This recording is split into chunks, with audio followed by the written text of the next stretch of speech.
Bonjour à tous, bienvenue sur le pod, un nouvel épisode enlevant du pod cette semaine avec mon bon vieux collègue, mon acolyte de longue date, Arnaud Desrosiers. Comment il va? Il va bien, il va bien. Toi, comment il va? Ah, il va super bien aussi. Je te laisse tout de suite, passe la palette, tu peux y aller nous présenter aujourd'hui notre invité spécial. Super, c'est bon. Fait que, ouais, belle passe direct de sa palette. Merci, merci mon collègue. Donc, vous le voyez, aujourd'hui, on a seulement un invité spécial, un collaborateur qui va discuter avec nous aujourd'hui, échanger. Tu sais, on en a juste un parce qu'on a la confiance qui est assez bon pour prendre la place de deux. Fait que c'est ça. Donc, beaucoup de pression. Je le laisse allumer sa caméra, là, beaucoup de pression sur ses épaules. On va vous expliquer après ça rapidement le fonctionnement. Tu peux allumer ta caméra. Salut, Donc, boys. salut Jonathan, ça va bien? Salut Mojo. Bien, ça va bien. Ça va mieux maintenant que je suis sur le pod. C'est bon, super. Ouais, on t'attendait. On sait que les gens sont très impatients de venir discuter. On sait que c'est des discussions animées chaque semaine. C'est ça. Fait aujourd'hui, vous l'avez vu là, sur les réseaux avec Émile, on a fait des stories pour avoir des questions que vous aimeriez qu'on réponde lors de l'épisode. On a eu plusieurs questions. On en a sélectionné 8 qu'on va débattre aujourd'hui. Les boys, la façon dont ça va marcher, je vais poser une question ou une opinion un peu tranchante là, qui nous a été fournie par notre auditoire. Puis on va se laisser à peu près 45 secondes, une minute pour donner son point de vue. Puis vous pouvez évidemment réfuter le point de vue des autres ou quoi que ce soit. Le but, c'est vraiment là, que les gens qui nous ont posé des questions aient des réponses à celles-ci. Est-ce que c'est bon pour vous, les boys? Parfait. Ah, c'est All bon. good. Super. OK, donc sans plus tarder, on va commencer par on a 2 questions, hockey. C'est bon? Donc la première question, OK? La question que je vais commencer avec Joe. Joe, tu vas répondre en premier. Est-ce que nous croyons aux chances du Canadien de remporter les grands honneurs cette saison? Joe, on commence avec toi. Écoute, je vais te dire oui, mais non, parce que, bon, depuis que je suis jeune, j'ai vu le CH prendre une tendance où est-ce que début de saison, ça va tout le temps bien. Ça va tout le temps bien, mais c'est le milieu de saison qui est difficile. Avec une saison écourtée, je pense que c'est là que ça devient difficile pour le Canadien. Ils ont vraiment une meilleure équipe, peut-être une des meilleures équipes que j'ai vues depuis que je suis jeune, mais habituellement, c'est la fin de saison où est-ce que là, ils commencent à revenir grailler puis repogner la dernière place. Si cette saison, ils n'ont pas, avec seulement 56 games, s'ils n'ont pas les games supplémentaires pour faire ça, puis que ça crash comme à l'habitude on a pu voir dans le passé, ça va être difficile. Par contre, je les trouve beaucoup mieux outillés. Après 6 games, aucune défaite en temps réglementaire. Ça, c'est quelque chose qui est quand même assez solide. Ça les met au top de la ligue. Donc, ils ont les chances, ils ont les outils. Mais après, c'est ça que, bon, rendu, s'ils se rendent en finale conférence, finale de coupe, jouer potentiellement contre des Lightning, contre des Vegas Mmh. dans le chemin, c'est ces games-là qui vont être plus difficiles. OK, super, merci à toi. Très pertinent, Joe. À toi, Émile. Tu m'avais posé la même question. Si tu m'avais posé la même question il y a 3 semaines, je t'aurais dit absolument pas. Là, je vais te dire non. OK? Je pense que le CH, comme je vous disais, sont complets vraiment cette saison. Ils ont beaucoup de profondeur. Mais je pense qu'il va leur manquer quelque chose au final pour aller gagner la Coupe. Je pense que peut-être qu'ils vont être capables de sortir de la division Nord puis d'aller dans le corridor. Ça, j'y crois de plus en plus, je dirais. Mais j'ai encore mes doutes par rapport à leur place en finale de la Coupe Stanley. Je pense qu'il va leur manquer juste un petit quelque chose là, rendu dans le corridor, c'est avec 3 grosses autres équipes. Je pense qu'il va leur manquer peut-être un petit peu d'expérience en playoff que plusieurs joueurs dans cette équipe-là n'ont pas encore là, pour aller chercher la Coupe cette année. OK, super. Moi, je vais y aller. Moi, je pense que les chances sont là, mais le Canadien n'est pas, comme vous le dites, un peu dans les 2-3 favoris. Là, je pense qu'ils sont devancés.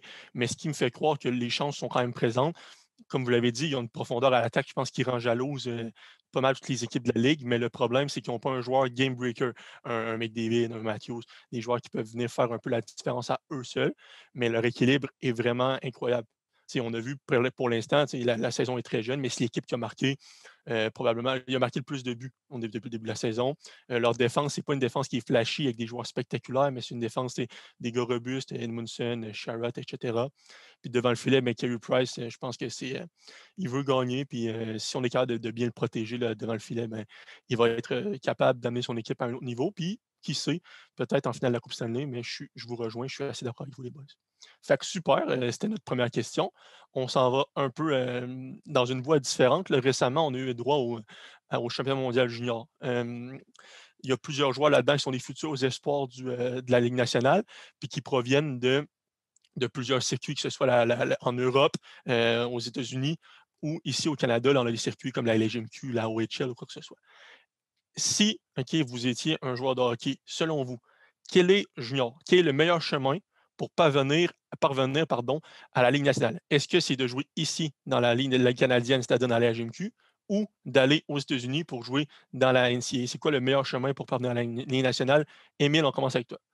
Euh, pour moi, c'est deux chemins qui sont vraiment différents. Mais je pense que si c'était juste de moi, j'irais dans la CHL. Déjà, ben, je resterais proche de chez nous.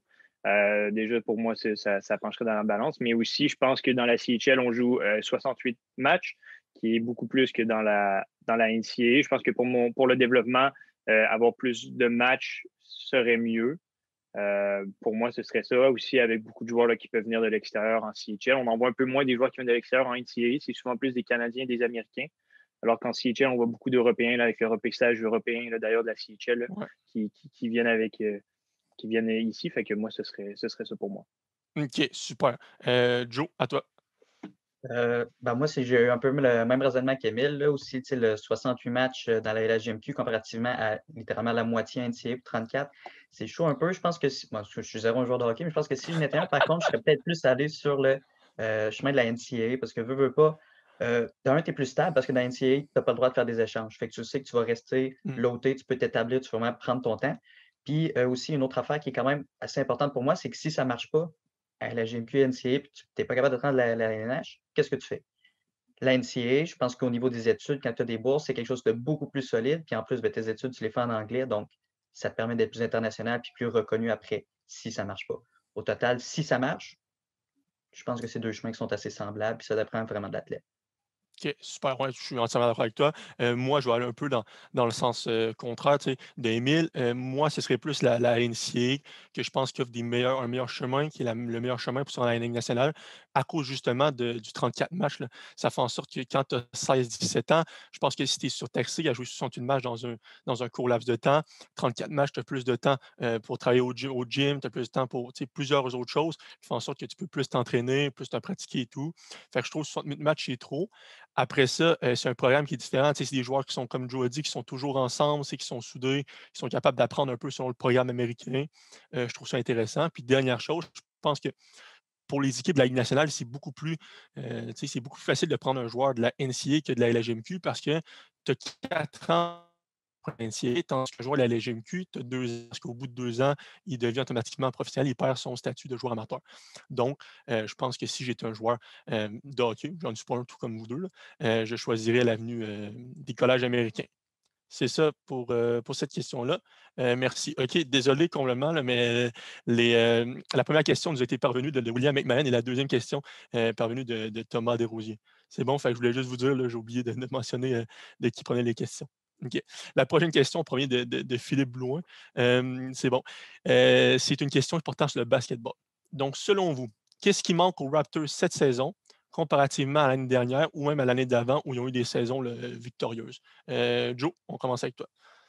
Yes. Si je compare la saison victorieuse, c'est sûr qu'un gros game changer comme Kawhi, ça fait mal. Par rapport à l'année passée, par contre, tu sais, c'est surtout la perte. On laisse partir Ibaka, on laisse partir Gasol, mais est-ce qu'on rentre vraiment quelqu'un pour prendre la place de ces gars-là? Je pense que non, mais vraiment, le gros point que je remarque chez les Raptors, c'est qu'ils ont, tu sais, ils ont l'air de moins avoir le goût d'être là qu'il était. Tu sais, il n'y a plus la vibe autour. Est-ce que c'est parce que on connaît Ibaka? C'est vraiment, tu sais, c'est un malade, il a l'air extra drôle, ça a l'air d'être une super personne. Fait que déjà, de ne plus avoir ce gars-là dans le vestiaire, ça peut faire mal, mais aussi, on ne se cachera pas, je veux dire on, même si je ne suis jamais allé à un match, mais nous autres, les fans, on apportait quelque chose aux Raptors. Tu sais. Déjà, cette saison, c'est pas commencé depuis super longtemps, puis je pense qu'il y a 4 games qu'on perd dans les dernières minutes du match. Ces games-là, à domicile, avec les fans, je pense qu'on les gagne. Puis je Ouais, je pense que le fait de ne pas avoir leurs partisans puis de même pas jouer à la maison, ça fait mal aux Raps. bien d'accord avec toi. Émile, on t'écoute. Ouais, ben, un peu la même chose que Joe. J'ai 2 points. Numéro un, comme Joe a dit, le fait que les Raptors ne soient pas à Toronto cette saison, selon moi, ça joue beaucoup dans la balance. Ils n'ont pas l'énergie des fans, puis on connaît le Sixth. Hein? Je pense qu'à Toronto, dans l'Arena, ça brasse pas mal. Pour y être allé avec toi, mon beau Arnaud, T'as raison. on l'a vécu. Fait que je pense que vraiment, l'avantage là, d'être à domicile, les Raptors n'ont pas cette saison, même si de toute manière, la majorité des arénas n'ont pas de fans. Ça reste qu'être chez soi, c'est quelque chose qui est important pour les équipes à ce niveau-là. L'autre chose, c'est, selon moi, il manque un joueur de top 15. Je pense pas qu'on a un joueur qui est capable, à lui tout seul de changer un match. On ne l'avait pas l'année passée non plus, selon moi, mais on commençait à le voir en Pascal Siakam. Après ça, peut-être qu'on commence à le revoir tranquillement cette saison, là, dernièrement, avec une coupe de victoires qui s'enchaîne.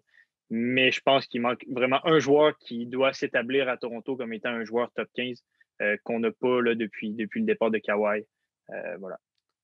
OK, super. Les boys, je vais aller vraiment dans le même sens que vous. Tu disais Aaron Baines, qui a été un peu le joueur qu'on a rentré pour remplacer Ibaka puis Gasol, il a une moyenne de points par match de 3,8. Là.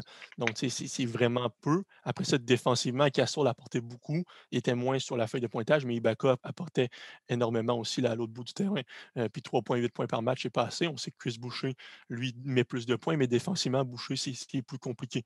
Après ça, les boys, le fait de jouer à Tampa Bay, c'est sûr que c'est un handicap pour nos Raptors. C'est beaucoup plus compliqué. Là. Je pense qu'on peut le penser de ne pas être dans ses souliers. Je pense que c'est très difficile. Pascal Siakam l'avait témoigné lorsqu'il était allé dans la bulle. Il disait j'ai un peu perdu l'amour du basket. C'est la même chose là, pour moi, Émile. Je pense comme toi que Siakam doit élever son jeu d'un cran. Là, il y a 18 points en moyenne par match. Ça peut monter en haut de 20 points par match. Après ça, on a des Van Vliet et Delaury qui vont faire 15-17 points en moyenne par match. Ben, je pense qu'on est capable d'aller chercher une saison qui va avoir l'air de quelque chose de mieux que ce que ça va l'air après 6-7 matchs. Ouais. Donc, ça complète là, cette question-là. La quatrième question nous provient de Miguel Solano. Il pose la question suivante, c'est toujours sur le basketball. Quelles sont les deux équipes que vous voyez vous rendre en finale de la NBA? Donc, Émile, on va commencer avec toi. C'est qui les deux équipes que tu vois s'affronter à la toute fin pour les grands honneurs? Pour moi, je vais y aller dans la conférence Ouest, là, ça va être les Lakers. Je pense que les Lakers ont prouvé là, l'année dernière qu'ils sont l'équipe à battre. Je pense qu'encore une fois, là, je trouve aussi que cette saison, l'Ouest me fait un petit peu moins peur que l'Est. Je trouve que l'Est a pris un petit peu le dessus sur l'Ouest en termes de parité entre les équipes. Fait que je pense que les Lakers vont être capables de sortir de l'Ouest un peu plus facilement cette saison. Je pense que du côté de l'Est, avec l'acquisition de James Harden, je ne peux pas ne pas dire les Nets, même si je sais que dans les deux derniers matchs là, avec James Harden, ça s'est résulté en des défaites. Mais je ne peux pas croire que cette équipe-là, avec le talent qu'ils ont dans leur équipe, ne vont pas pouvoir se rendre jusque-là. Là. Super, merci Émile. Joe, on va aller avec toi, voir si tu vas dans le même sens qu'Émile ou si tu as des choix complètement différents. Vas-y. Je vais absolument dans le même sens. Là. Je pense que le timing du podcast aussi est assez solide parce que ça nous a laissé le temps un peu de voir Harden, ça. Mais écoute, le talent de cette équipe-là, c'est juste phénoménal. Je ne peux pas croire qu'ils ne vont pas être capables de se rendre jusqu'au bout. Peut-être la profondeur va pouvoir faire mal, mais à un moment donné, tu as Kevin Durant, tu as James Harden, tu as Kyrie Irving. Quand tu as ces trois gars-là, tu es obligé de te rendre au moins en demi-finale. Puis, rendu en demi-finale, c'est sûr que tout peut t'arriver, mais je vois très bien cette équipe-là. Puis, bon, King James, Eddie, je pense que ça fait le tour de la question pour les Lakers. C'est bon, parfait. Moi, même chose que vous, là, dans l'Ouest, les Lakers, je pense que c'est un choix assez clair. C'est une équipe qui, selon moi, va même avoir d'excellentes chances de répéter ce qu'ils ont fait l'année passée en remportant le grand titre. LeBron James, on a été chercher des bons morceaux après ça, le Montrezl Harrell, etc. Cependant, moi, je ne pense pas que les Nets vont arriver à se rendre en grande finale. Kyrie Irving, l'année passée, c'était Batman, c'était lui qui volait le show. Aux Nets, cette année, il a commencé en tant que Robin, puis là, il est rendu même plus un super-héros. C'est rendu le troisième joueur, la troisième option pour aller chercher des points, pour avoir le ballon. Je pense que son ego va prendre le dessus. Même chose pour Durant, pour Harden. C'est frustrant des fois là, de ne pas être la vedette dans l'équipe. C'est ça. Je pense que si jamais on réussit à accepter un certain rôle du côté de ces joueurs-là, peut-être, mais s'il y a un trop gros ego, ça va être très compliqué, là, comme on l'a vu lors des deux matchs face aux Cavaliers. Donc, mon choix, je vais y aller avec les 76ers. Je pense que Joel Embiid, là, pour l'instant, c'est le MVP de la Ligue, selon moi, lui qui est le plus utile à son équipe. Là. Puis Ben Simmons, s'il peut se réveiller, on a des bons joueurs. Tobias Harris, on était chez Seth Curry. Fait que si jamais les Nets, ça ne se replace pas, mais moi, je vois les 76ers en finale face aux Lakers. Donc, c'est tout pour notre partie sur le basketball. Merci à tous ceux qui nous ont posé des questions. Évidemment, ce n'est pas fini. Je laisse la parole à mon collègue Émile là, pour continuer avec les questions. Good. On s'en va du côté du soccer avec une question qui nous vient de Laurent Chiricota qui nous demande, selon nous, c'est quelle équipe est la favorite pour remporter la Ligue des champions cette saison. Donc, Joe, on va y aller avec toi. Et Yes. dis-nous pas Manchester United sont plus en Ligue des Champions, malheureusement. Malheureusement. Non. Mais écoute, rien contre toi, Émile. Puis je Vas-y. pense que c'est le Bayern, mais j'aime pas parce que j'aime juste pas quand une équipe fait un repeat. Je pense que j'aime savoir de la vérité dans cette compétition-là. Ma finale, selon moi, si le tirage le permet, là, bien entendu, ça devrait être un Bayern contre City. Déjà de base, leur première ronde, les deux équipes ont des walk in the park. Si on peut dire, c'est des équipes qui, théoriquement, ils devraient se débarrasser assez facilement sans trop forcer. Et ensuite de ça, ben, tout peut arriver. On connaît la Ligue des Champions, on a toujours des surprises. J'ai de la difficulté à voir ces deux équipes-là se faire surprendre cette année, par contre. Super. Good. J'enchaîne-tu? Excuse-moi, je Tu t'ai te coupé prends pour l'herbe l'animateur sous partout le pied. maintenant. Je t'ai Je vois coupé bien l'herbe ça, sous hein. le pied. Vas-y. Excuse-moi complètement. OK, non, juste que j'avais peur que tu vas le répliquer avec le Bayern, fait que je me suis dit que je vais sauter. C'est bon. Moi, un peu comme Joe, là, je pense que c'est City puis le Bayern qui sont les favoris. Moi, je favorise City pour la seule raison que Pep Guardiola et Manchester City n'a jamais été capable de dépasser des demi-finales, n'a jamais été capable de se rendre en finale des champions, malgré un effectif là, extrêmement talentueux. Je pense que cette année, les joueurs ont la volonté de changer les choses, de faire différemment. On le voit en première ligue, c'est une équipe qui est très bien rodée. Après ça, le Paris Saint-Germain pourrait peut-être, selon moi, venir s'incruster, mais je pense qu'il y a encore trop de problèmes là, à l'intérieur de Paris au niveau de comment c'est géré. Donc, pour moi, Man City est favori, le Bayern vraiment pas loin derrière. Puis si j'avais à mettre une troisième position, ça serait le Paris Saint-Germain. Excuse-moi encore d'avoir volé ton temps d'antenne. Pas de stress. Good, mais pour moi, je vais y aller dans le même sens que vous. Là. Je pense que City et Bayern sont les deux favoris. Je vais mettre le Bayern un peu plus devant parce que c'est mon club de cœur. Donc, j'ose espérer qu'ils vont aller rechercher ça. Je pense aussi qu'ils ont l'équipe pour le faire. Donc, je vais y aller avec le Bayern, mais Man City pas loin derrière. Je pense eux aussi, là, comme tu dis, Joe, tout dépendant du tirage, je pense que ça pourrait être une belle finale Bayern City. Si j'aurais une équipe là, à dire, si j'aurais, j'ai dit. Si j'avais. Excusez-moi tout le monde, les profs de français, etc., c'est mon erreur. Si j'avais. Si j'avais à mettre une troisième équipe qui pourrait surprendre, pour moi, ce serait l'Atlético Madrid, ils ont eu de la difficulté, je pense, dans la phase de poule, mais je pense que c'est une équipe qui se replace vraiment tranquillement. On va en Ligue d'Espagne là, où ils sont vraiment dominants. Donc, moi, je les vois bien être capables de surprendre l'Atlético. Donc, tu vois, là, je pensais que c'était à toi, Arnaud, de parler. Non, moi aussi, j'ai failli intervenir, mais c'est je vais le à laisser. moi encore. Good pour cette question-là. Prochaine question qui nous vient encore une fois de Philippe Blouin, qui, je crois, nous a posé une dizaine de questions. Fait que, merci à Philippe Blouin. Lui. Pour nous, c'est qui la meilleure signature du mercato d'été en Première Ligue? Donc, selon vous, Arnaud, on t'écoute, meilleure signature de la Première Ligue cet été. OK. Moi, je vais y aller.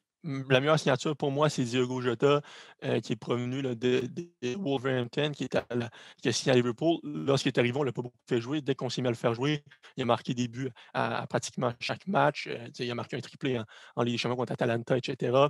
Il a permis à Liverpool d'aller en tête depuis sa blessure. C'est ça qui montre, selon moi, que c'est la meilleure signature. Liverpool en arrache énormément. Il n'est plus capable de marquer de buts, a beaucoup de difficultés à remporter des matchs. Donc, pour moi, c'est ça. Et si jamais on me disait, tu ne peux pas dire c'est lui qui est blessé, mais ce serait Ruben Diaz à Manchester City, là, le défenseur qui provenait du Portugal, de Benfica. Pour moi, ce serait lui parce qu'il aide énormément à la défense de Manchester City, qui est présentement la meilleure du championnat. C'est ça pour moi. Good. Joe? Les boys, je ne vais pas vous cacher, ça me pose beaucoup de problèmes. J'ai come up avec une liste, c'est très complexe. J'en ai vraiment beaucoup.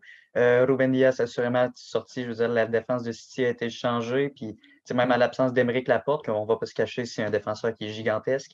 Ça n'a pas paru. Ça n'a pas paru. Puis, même Ruben Dias fait flasher John Stones, sauf que je ne pensais pas voir de ma vie. On va être honnête. Ce n'est pas un défenseur que j'ai trouvé extraordinaire tout le long de sa carrière.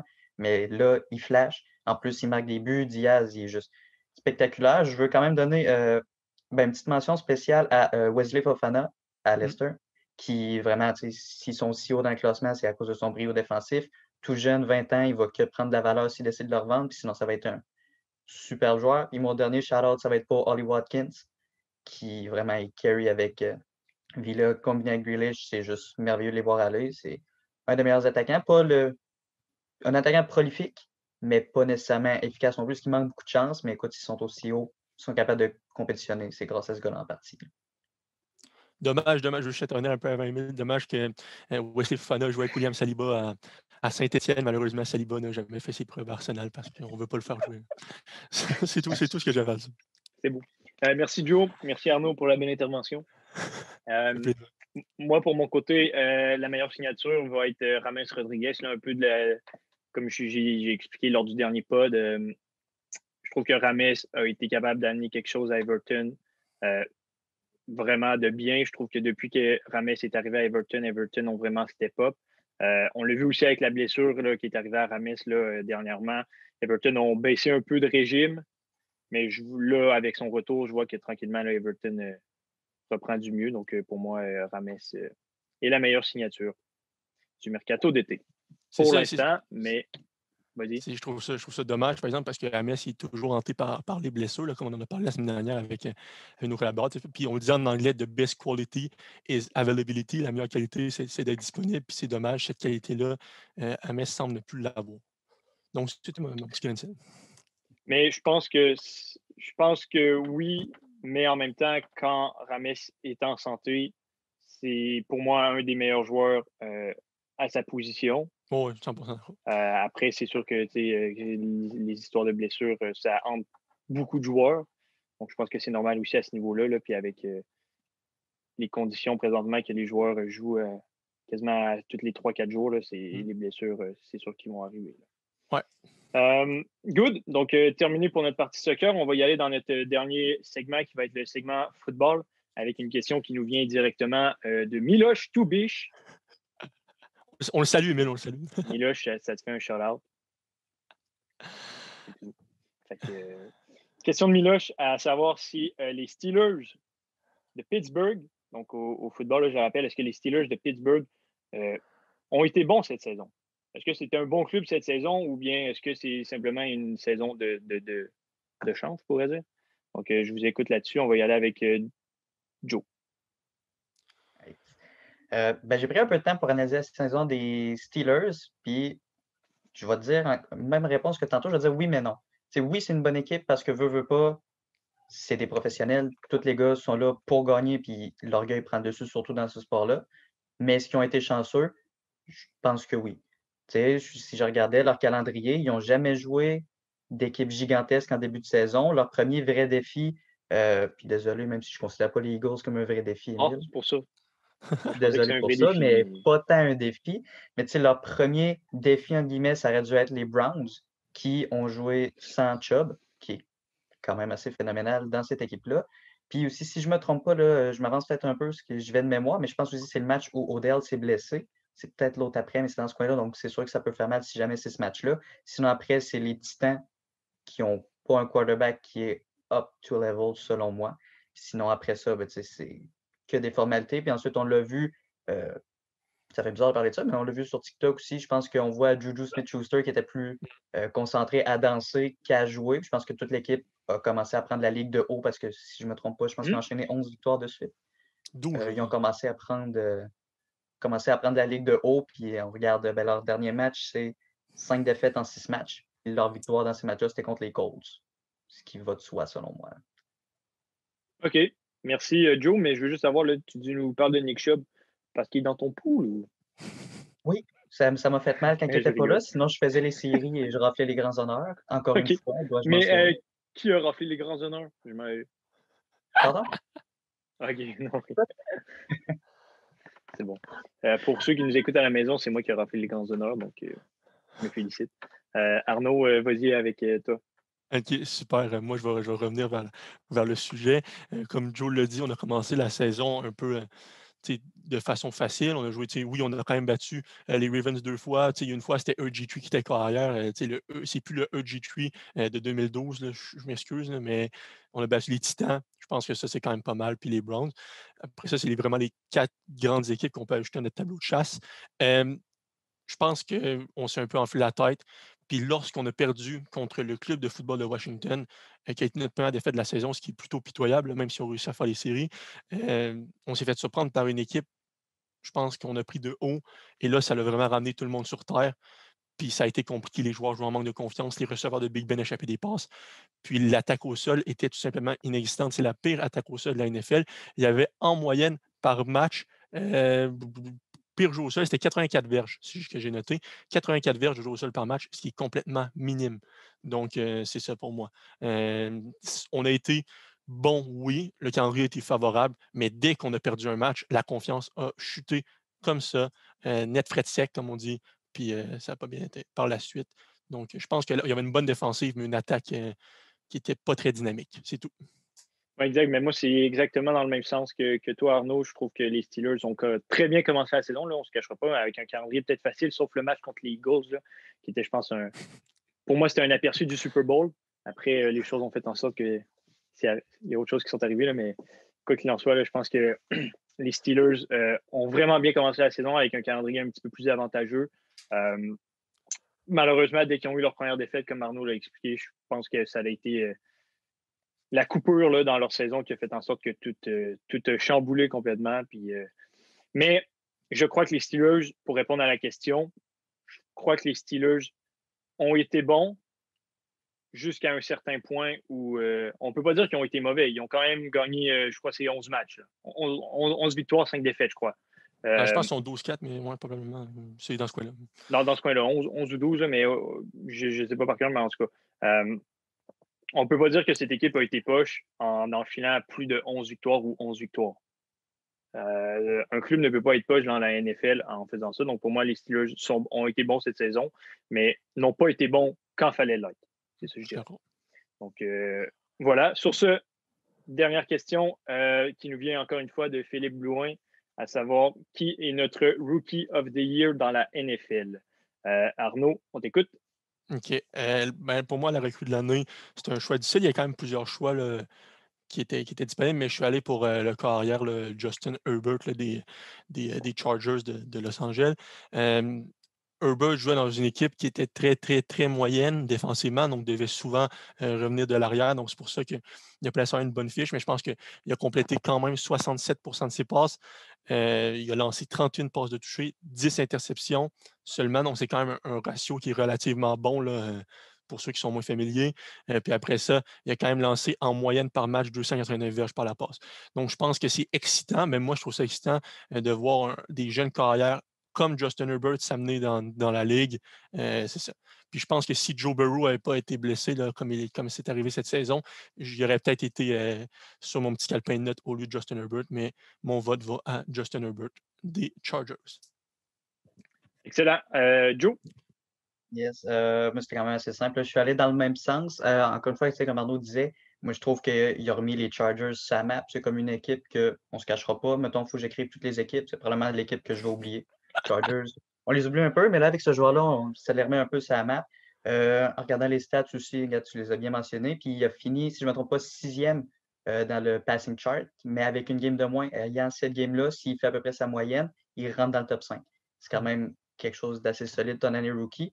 Puis d'ailleurs, Émile, pour t'avoir clash tantôt, je vais donner un peu de props. La semaine où tu m'as dit d'aller ramasser le fantasy, je l'ai fait. Il m'a fait une trentaine de points. Ça m'a fait gagner ma semaine. Il faut que je te donne ça. C'est très fort. Tu m'as fait gagner une game. Puis écoute, Ça me fait plaisir. tout grâce à Justin Herbert, Rookie of the Year. Ça me fait plaisir. Good. Merci, Joe. Pour moi, je vais y aller dans un sens différent de vous. Moi, je suis allé pour Jalen Hurts. C'est complètement pas vrai. C'est Justin Jefferson que j'ai choisi. Là. C'est ça. Si tu me disais ça, je fermais le Zoom. Là. Je quittais le Zoom, ça va aucun sens. J'essayais de respecter ton opinion, j'ai eu peur un peu. Non, pour moi, c'est Justin Jefferson, 1400 verges dans les airs. C'est un des meilleurs. Si c'est pas le meilleur, c'est un des meilleurs total en termes de verges là, dans l'ère du Super Bowl pour un receveur à sa première saison. 7 touchés aussi. Donc, je pense que Justin Jefferson, dans une saison normale, le mériterait. On a tellement de bons rookies cette saison dans la NFL que la lutte devient vraiment, vraiment, vraiment serrée. Mais je pense que Justin Jefferson, pour moi, ce serait mon choix logique. Il a atteint des plateaux vraiment exceptionnels pour un rookie. Mais je crois que si je devais me mettre dans la peau là, de ceux qui décident au final, là, je pense que ce serait Justin Herbert aussi, juste à cause du fait que le quarterback a une plus-value dans ce genre de récompense-là sur les receveurs. Donc, pour moi, c'est Justin Jefferson, mais je crois que c'est Justin Herbert là, qui va quand même gagner la Rookie of the Year cette saison. Donc, voilà, c'est déjà ce qui conclut là, nos 8 questions offertes par notre public. Donc, Joe, on te remercie d'avoir pris part au pod de cette semaine. Merci. Arnaud, tu as une Merci question? à vous, Non, mais je voulais juste savoir, est-ce qu'on peut nommer une recrue de l'année quand il est retiré au 3e quart pour faire jouer Nate Sudfeld à sa place? Si oui, ça peut être Jalen Hurts, si c'est un critère qui rentre. Sinon, ça peut être Nate Sudfeld, notre recrue de l'année. Non, c'est bon. On ne s'éparpillera pas trop. Merci à toi, Joe, de ta présence. C'était super intéressant. Merci à vous autres, les boys. On se redonne des nouvelles bien vite, puis on a bien hâte déjà de te revoir là, sur le pod. Mais gars, Émile, on fait la conclusion avec notre collaborateur cette fois-ci. Oh, on innove. On sort de notre zone de confort. On innove. Exact. On innove. Fait que, Ben, moi, j'ai pas grand-chose à vous dire, à part que c'était super. C'est déjà notre 4e épisode. Les réactions sont super bonnes. Le monde nous envoie beaucoup de positivisme, des critiques constructives. Emmenez-en, on en a besoin. On veut s'améliorer. Puis on espère que vous aimez toujours autant ça. La semaine prochaine, soyez prêts. Soyez prêts, c'est un gros happening. On va faire un podcast sur le Super Bowl. Vous allez pouvoir manger des ailes de poulet en regardant notre podcast, vous préparer pour le dimanche. Il va y avoir des prédictions, il va y avoir des analyses, il va y avoir des petits jeux. Tout va être là. Fait que soyez prêts, soyez là. La mi-temps du Super Bowl, ce ne sera pas Post Malone. Non. Ça va être Addict C'est pas The Weeknd? Ah, c'est The Weeknd. Ouais, c'est ça. C'est The Weeknd. Je pourrais faire une petite critique culture au prochain épisode, vu que je sais qui fait le spectacle de la mi-temps. Je suis fort, là. Moi, j'aurais bien aimé Lady Gaga. OK, c'est bon, c'est parfait. Joe, tu voulais-tu dire quelque chose ou c'est correct, la conclusion est faite? Abonnez-vous à la maison. Très bon. On aime ça. C'est bon, merci les boys, merci tout le monde. On se dit ciao à la semaine prochaine. Yes, ciao.